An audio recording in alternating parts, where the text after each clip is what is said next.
Okay guys, so this is my Lightning Warp, Lightning Tendrils Occultist build. We're scaling power charges and we're using a two-handed staff to have access to two 6-link setups. And we're moving around the map very, very fast and it's able to clear pretty much all the regular mob packs in the map.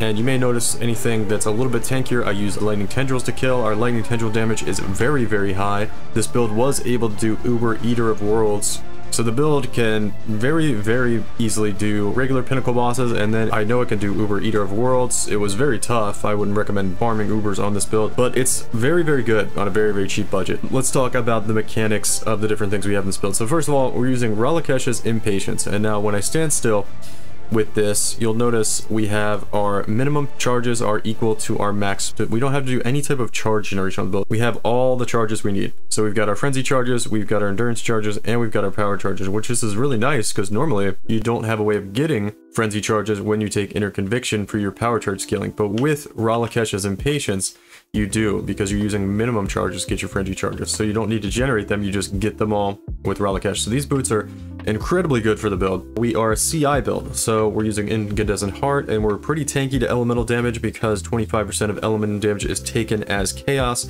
and we are immune to chaos. So that basically means 25% less elemental damage taken. We are using Lightning Tendrils with Marauder's Fallacy to get a ton of crit multi. Now the interesting thing about Lightning Tendrils is it has this mechanic where the third pulse always crits. Now that means we basically ignore the damage we're doing on the other pulses and we just go full investment into that big hit on the third pulse. And if we scale cast speed, we can get those third pulses very frequently. That is how we were able to scale the build so nicely, because we are able to do a crit scaling build with no investment into crit chance, which is really, really important.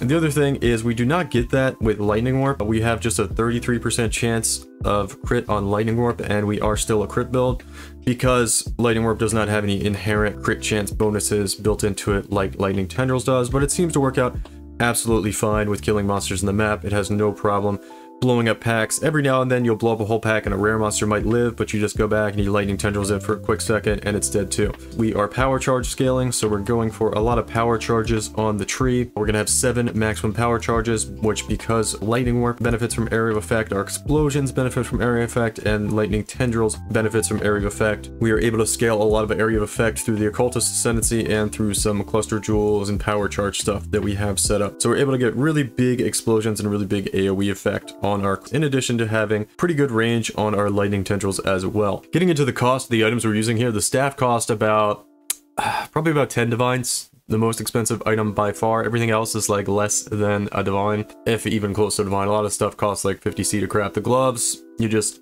fossil spam. The helmet, you just fossil spam. The belt, you just fossil spam. Dense fossils on all 3 of those items. Then you buy some Ralakesh. Then you get some somewhat decent rings. I just bought this one, and then I just bought this one and spammed Reforged Caster on it until I hit cast speed and the 2 attributes I wanted to hit. It's actually a really bad ring, but that's what I'm using for now. This Incandescent Heart with +1 Saga Gem, less than a divine, and then I just 6-linked it with Tainted Fusings. And yeah, that's pretty much all the gear. And then there's like 1 cluster jewel that can be a little bit pricey, but Storm Drinker and Widespread Destruction with Snowstorm, this one I got for like 100C. And then these medium clusters are actually really cheap too, with Titanic Swings and Vast Power, which you kind of want for area of effect scaling. And then I have a bunch of other jewels that are just kind of giving me Energy Shield and some attributes.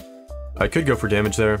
This Militant Faith, it looks like it would be expensive, but this as well was like 50C. So all the gear is actually really cheap. The build overall is probably around 20 divines. And you see Orieth's End here. You don't really need this. I was putting it on just to see how the explosions were. We already have Profane Bloom, we already have Herald of Ice. This is like not even as effective as our Profane Bloom. I don't think it's really even doing that much, so you could drop this if you want to save some currency. This is adding like 10 divines to the build that costs like 15 divines. The most expensive thing by far is this staff. I'll go over how to craft it really quickly.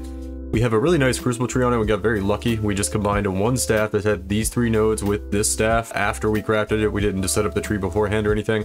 We just did the lazy way of doing Crucible trees, and we ended up with this more cast speed, which is the most important node, increased spell damage, which is nice, and then this increased effective Arcane Surge, which is really nice as well. We crafted this with Essence of Woe.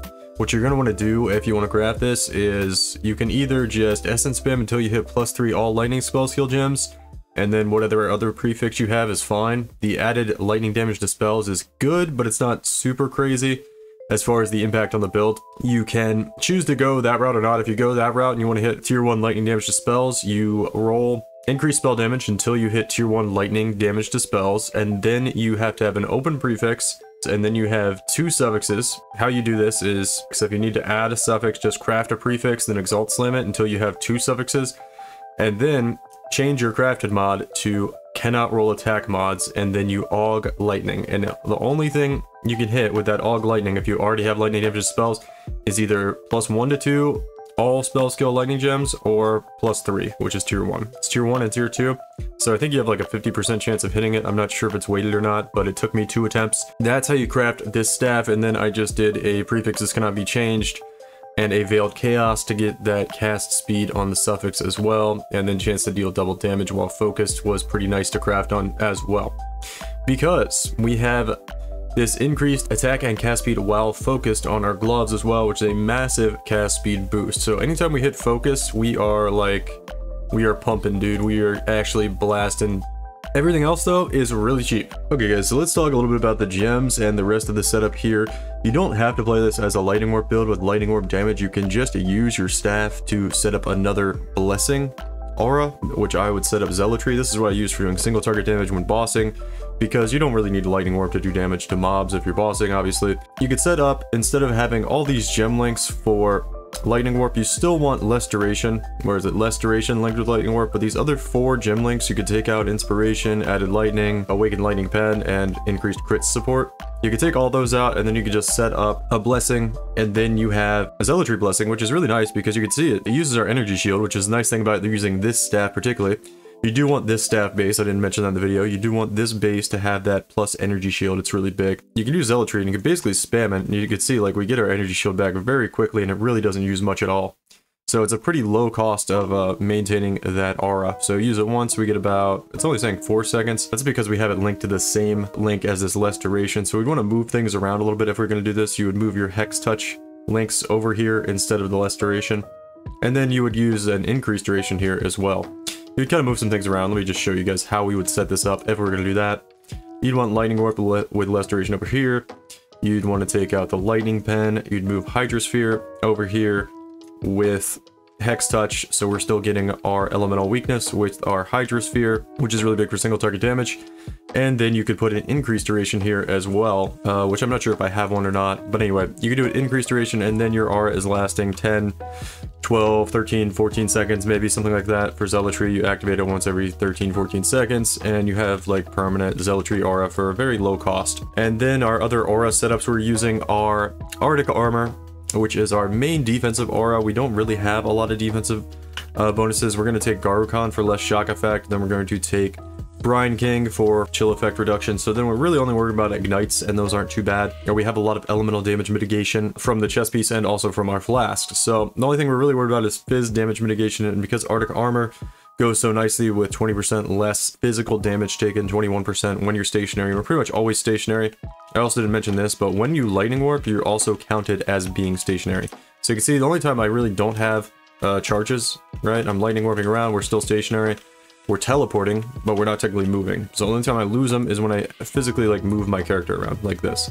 That's when we lose our charges. But if we're lightning warping, and anytime we're doing damage with any of the skill gems we're using, we have all our charges.